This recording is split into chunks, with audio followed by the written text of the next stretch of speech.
खाली येणारा तो संपूर्ण भाग आहे। तिकडे शेकडोंच्या संख्येने पब्स आणि बार्स आहेत आणि त्या पब्स आणि बार्समध्ये मोठ्या संख्येने ध्वनी प्रदूषण त्याचसोबत ड्रग्ज आणि रेव पार्टीज चालतात असा थेट आरोप जो आहे तो आमदार जितेंद्र आव्हाड यांनी केलेला आहे। आणि या सगळ्या संदर्भात वर्ल्ड कपच्या फायनलच्या मॅचच्या दिवशी खरं तर आदिवासी बांधवांनी बाहेर येऊन गावातून बाहेर येऊन आंदोलनं सुद्धा केलेली आहेत असं त्यांचं म्हणणं आहे। ही वस्तुस्थिती आहे की येऊर निसर्गरम्य परिसर आहे आणि संजय गांधी नॅशनल पार्कच्या परिसरामध्ये ते येतो, परंतु संजय गांधी नॅशनल पार्क बरोबर त्या येऊरला काही खासगी जमिनी पण आहे।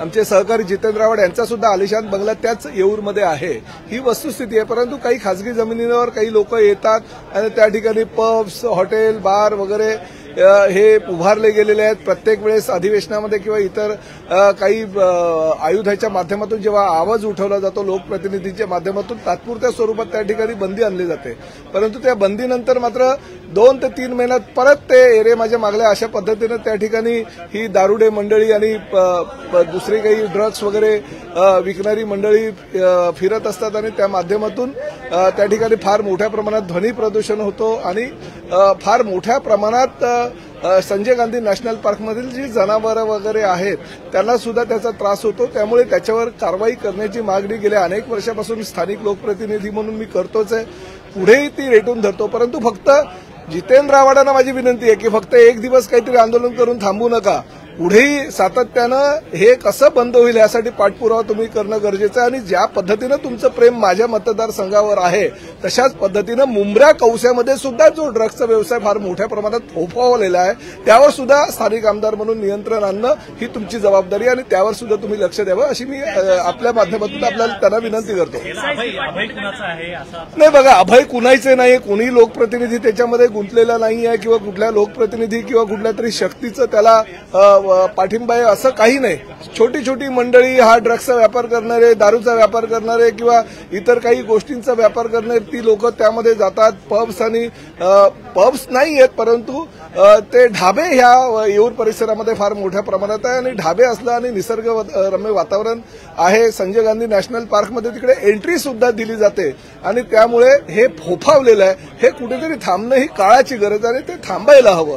सातत्यानं लोकप्रतिनिधी म्हणून मी पाठपुरावा करतोय, परंतु शेवटी बोंबाबोंब झाल्यानंतर ते तात्पुरत्या स्वरूपात थांबलं जातं, मग परत ते फार जोरामध्ये सुरुवात होतं, हे कुठेतरी थांबणं गरजेचं आहे। मी गेल्या अनेक वर्षापासून 15 वर्ष ह्या भागाचा मी लोकप्रतिनिधी आहे आणि माझ्या परिसरात ते येत असल्या कारणानं सातत्यानं मी आवाज उठवतो, पण कुठेतरी हे थांबलं पाहिजे।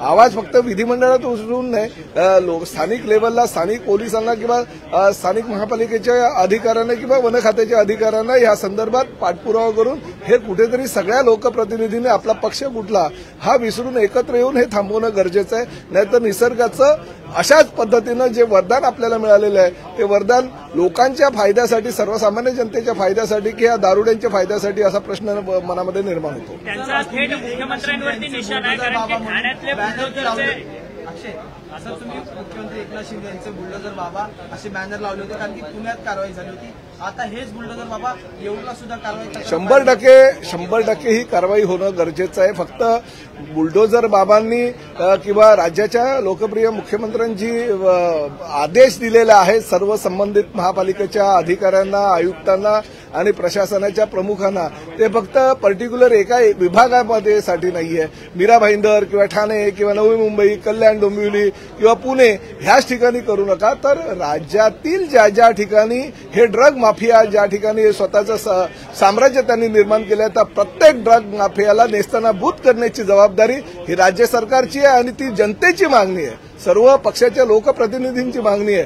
ज्या पद्धतीनं बुलडोझर ह्या ठिकाणी फिरवले गेले तशाच पद्धतीनं बुलडोझर ज्या ज्या ठिकाणी ड्रग्सचे हे अड्डे आहेत ते उद्ध्वस्त करण्यासाठी वापरावे असे आदेश त्यांनी दिलेले आणि निश्चितपणे तशा पद्धतीची कारवाई भविष्यामध्ये पण होईल। येऊरमध्ये सुद्धा होईल, कौशा मुंब्रामध्ये सुद्धा होईल, कळव्यामध्ये सुद्धा होईल, सगळीकडे ही कारवाई होणे गरजेचं आहे आणि त्यामुळे ते बुलडोझर बाबा काय थांबणार नाहीत। कोणी किती सांगितलं, कोणी किती त्यांच्यावर प्रेशर आणण्याचा प्रयत्न केला तरी ते थांबणार नाही याची कल्पना मला आहे, कल्पना नव्हे खात्री आहे। सर, आज 3 नवीन कायदे जे ते सुरू होतात, ते तुम्ही आमदार लोकप्रतिनिधी म्हणून या कायद्याकडे कसं बघता ते याचं स्वागत करता? केंद्र सरकारचं मनापासून अभिनंदन करतो की आतापर्यंत आयपीसी अन्वये जो कायदा 30 जूनपर्यंत अस्तित्वात होता तो आता पिनल कोड किंवा आयपीसी हा कायदा नष्ट होऊन न्याय व्यवस्थेच्या माध्यमातून हा कायदा आजपासून अंमलात येणार आहे. मला मिळालेल्या माहितीनुसार 3 गुन्हे सुद्धा ह्या कायद्यानुसार दाखल झालेले आहेत.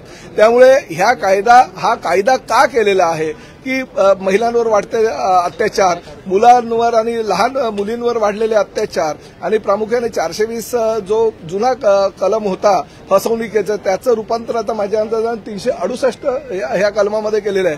त्यामुळे हे जे कलम बदललेले आहेत त्याचा फायदा सर्वसामान्य भारतातील जनतेला व्हावा, त्यामुळे हा कायदा केलेला आणि ह्या कायद्याचं स्वागत भारतातील सर्व जनतेने केलेलं आहे.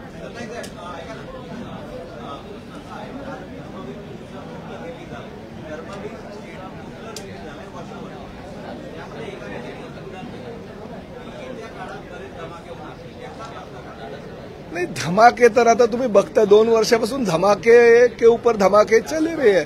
त्यामुळे धर्मवीर फक्त मराठी भाषेमध्ये नाही, ज्या हिंदी भाषिकांना कळलं नाही त्या हिंदी भाषेमध्ये सुद्धा धर्मवीर 2चं प्रकाशन 9 ऑगस्टला होणार आहे.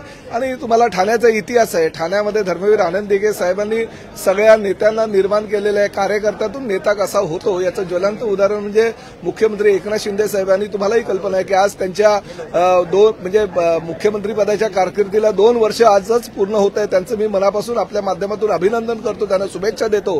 की एक चित्रपट आम्ही काही वर्षापूर्वी बघितलेला, नायक नावाचा चित्रपट होता अनिल कपूरचा.